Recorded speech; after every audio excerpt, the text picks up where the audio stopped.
So I got an appointment today with a new neurologist since the last one was so like disinterested in his craft, and just the girl there that at the office that is really broken English. She once told me she's a Starbucks girl. Jess, she goes to Starbucks every day and works there. I was like, okay, that's great. So I don't want to say this guy's name just for fear of retribution, because you know how fair this country is in the United States. Everything is fair. Money talks and blah blah. So I'm calling. I get a referral to him from my doctor's office. The first referral my doctor's office, my primary gave me, was to a neurosurgeon, a brain surgeon, and he had 2.5 stars, something like that. I shared it on the support pages here on Facebook. So I get this new referral to this new neurologist, and the guy taking the calls is like, "Oh, we're backed up to September. We're not taking any new patients." And I'm like, "Okay, well, my doctor's office just told me that you called and said you are. Well, if you want to wait till September, then that's fine. We can put you on a waiting list.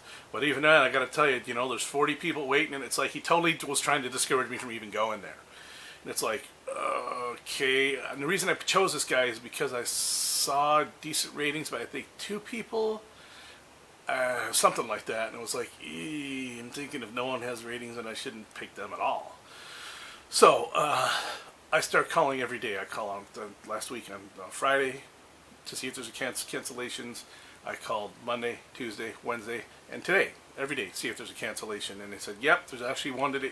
Although remember before he said, oh, you got a really slim chance of getting in here. And I knew that if I kept calling every day, I'd probably get in there. So I did. I got it for 12:45 today. So I show up. God, this is going to be a long recording. If you don't want to sit here for a couple minutes and just, whatever, I won't take any offense. So I finally get there, and they weren't there. They weren't there till like 12:50.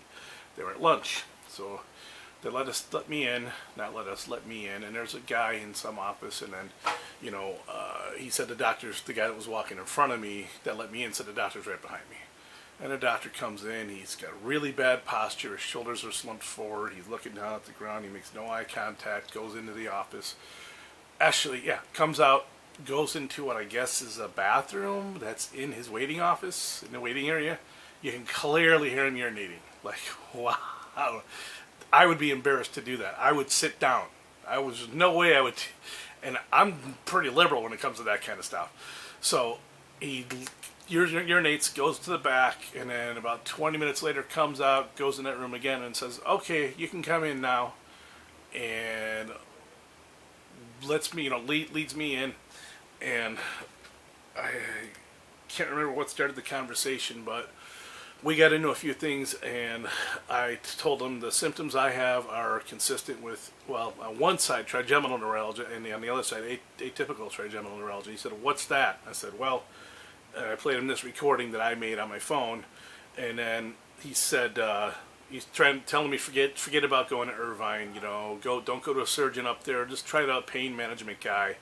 And by the end of the visit, he would suggest Gamma Knife, which is like the 3rd or 4th, depending on your age range. It's like he knows nothing about it.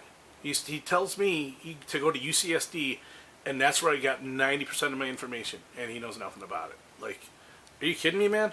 So he said, forget about going to Irvine. Can't have it on both sides. He didn't know what atypical trigeminal neuralgia was, and it's not a progressive disease. It will not get worse. It's really bad when it's there, but it does not get worse. And I was the only one in the office through the entire visit. Yeah, won't be going. He's in, I will say this, he's in, I think, Rancho Peñasquitas or Poway off of Bernardo Center Drive. So, anybody can find out who he is now, but, I don't know, it was unbelievable. I almost walked out like 3 times. And then before he saw me, I'm in the waiting room, and I hear one of the guys behind the counter constantly going,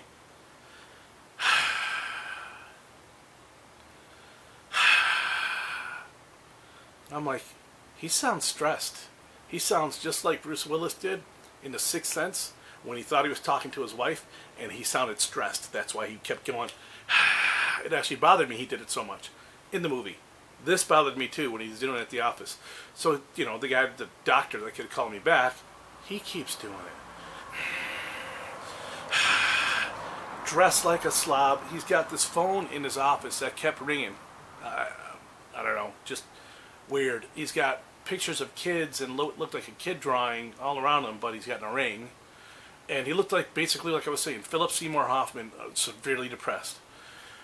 So it dawns on me as soon as I get in my car to leave, my primary said that he will give me the prescription for the Trilaptol and the gabapentin all I want, so I don't have to deal with any neurologist.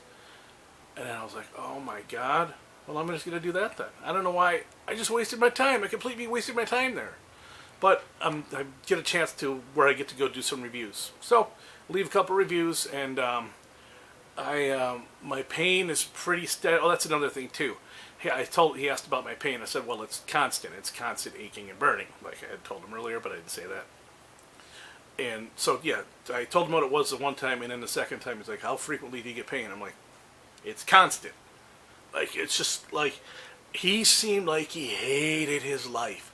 Not just his job, but his life.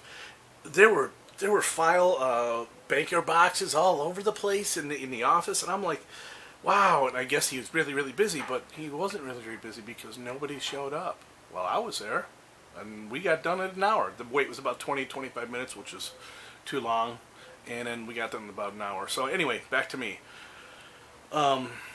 Ears been burnt, bothering me.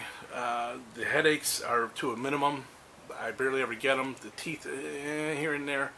I get the tooth pain on both sides, all the way in the jaws. But, you know, again, Trilaptol and gabapentin. I don't think I'm getting brain fog, but every so often I'll start thinking of something. I'm like, what is it? What is it? What is it? Like maybe a movie star's name or something like that. But you know what? I wasn't always to grab those, you know. I generally get them before anybody else when it came to movies, but I still wasn't able to grab those out of thin air or anything like that. So all the time, as frequently as I thought. So I don't think I'm getting brain fog. I might be getting sick, but I was getting bouts of several days of nausea before I started drinking. I started drinking again. I don't think the marijuana is going to do much. But anyway, hopefully you guys are good. God, I hope you're pain-free. God bless you guys.